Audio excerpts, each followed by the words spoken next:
The Tampa Bay Bucks at the Buffalo Bills. Bills favored by 9 as of right now. Tonight's game, man, what are we looking for in this Bucks-Bills matchup?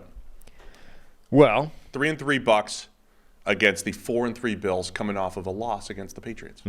multiple banged up Tampa Bay Buccaneers. Vita Vea, a true game-time decision, apparently, with a groin injury. With a groin, which is...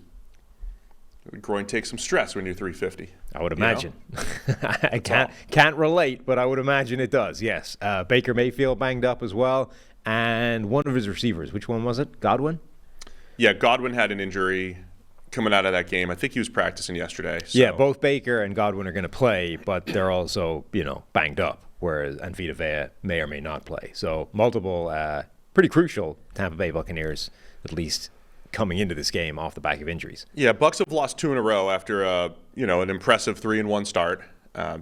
Lost to the Lions, lost to the Falcons. Right, they were 3-1. Am I getting that right?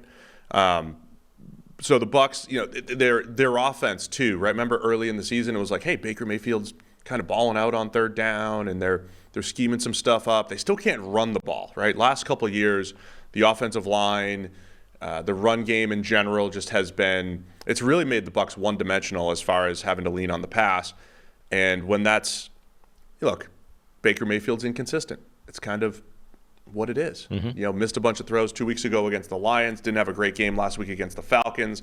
So this offense has they're just not putting up a ton of points. Defense is still tough. They're really tough in the red zone, stop the run, and – make life difficult for opposing quarterbacks. I think Todd Bowles doing a good job on that side of the ball. But yeah, I think the Bucs, some of their perceived talent deficiencies that we thought coming into the season have kind of caught up to them these last couple of weeks. Yeah, I feel like, Buffalo has a good defense, but I think the weaknesses in that defense are in the right places for this offense to have some kind of success in Tampa Bay if Godwin plays. I think that's an important part. It is strangely, it's much weaker now in the middle of the field than it used to be when Matt Milano was out there and, they were at full strength. I think the injuries that they've had have taken a hammer blow to what is normally the strength of this defense. So if Baker's playing, if Godwin's playing, if they're both healthy, I think Tampa Bay can actually move the ball and have some joy on that side. And then obviously the other side is all down to what version of Josh Allen are we getting? From a Buffalo Bills standpoint, multiple years of them being one of the best teams in the league. And we know that even the best teams, they're going to have some bad games, right? Bills have always had some duds here and there, but they always seem to come back and say, no, we're still the Bills. We're going to drop 30 and beat up on the bad teams. And I think I made a statement a couple of weeks ago that I couldn't justify either way, but it said it felt like when the Bills get these big monster spreads that they usually cover them. And I don't know what the exact numbers are, but many times over the last couple of years, they're 8, 9, 10, 14-point favorites. They're 9-point favorites here. But the last 2 weeks, you have a not very good Giants team taking them down to the last play and a Patriots team that played well but had been playing the worst ball of Bill Belichick's career as head coach, and they took it to the Bills last week. So is this a Bills team that has shown some weaknesses these last couple of weeks, and that's what they are? Or are they that team that we thought was one of the best in the league? Well, I think the defense is now looking like it might be a lot weaker than it was before, an injury to Matt Milano. I think has been a really big, significant thing for them. They were already dealing with losing Tremaine Edmonds in the offseason. That was kind of fine because you had Milano, who's still one of the best linebackers in the NFL. Then he goes down for the year, and now you're really scratching around trying to find some kind of presence for that second level. But the offense, it shouldn't be hitting these kind of funks. Josh Allen this year has 2 game grades of 91 plus, right?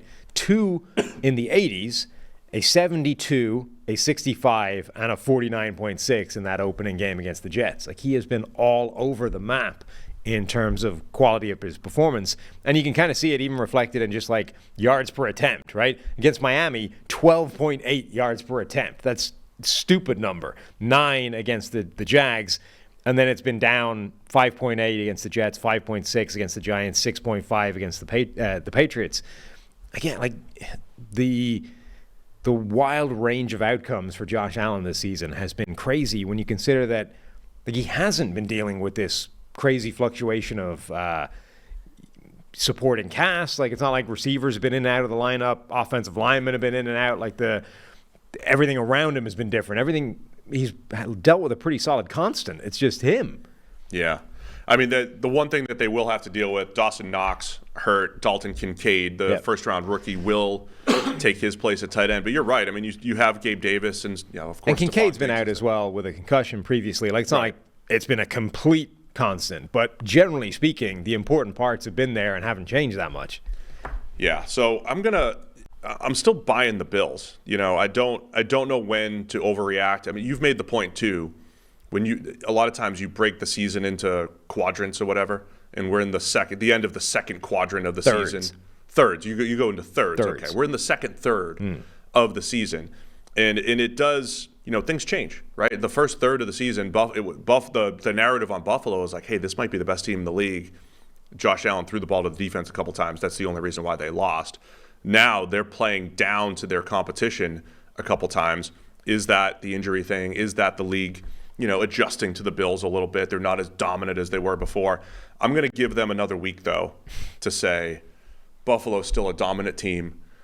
They're angry coming off a couple subpar performances. They're angry. And the good Bills team that you described, the Josh Allen averages 12 yards per attempt against Miami, that's always possible. I'm not saying that's the reason that they win here, but Bucs offense is struggling.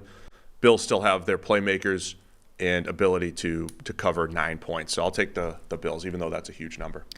It is. And look, so against a very competitive Bucs team. All of their games have been pretty close except the Eagles. They've got 3 big wins, right? They beat the Raiders handily, they beat Washington handily, and then the real signature game was that game against Miami, which is really their only truly impressive win of this season, where against a good team, they stomped them, won on both sides of the ball, and put up a ton of points. Like, everything was good about Buffalo in that game.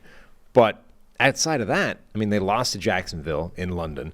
The other 2 wins were against teams that aren't nearly as impressive. So even though they won as handily, it just doesn't resonate the same.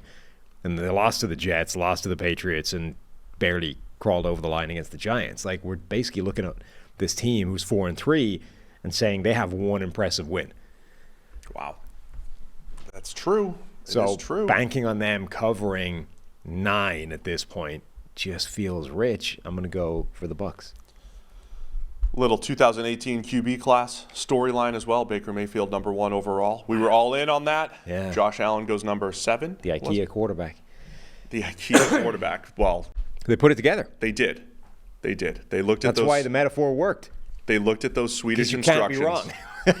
and took care of it. Have I done my IKEA rant on the podcast yet? No, we'll save that. We don't have time for that. You seem to not in a game. No, not when there's 16 games. That's a Wednesday rant. We don't have time for that on a Monday. If I show Thursday. up on a Wednesday, I don't know. Right, you never know.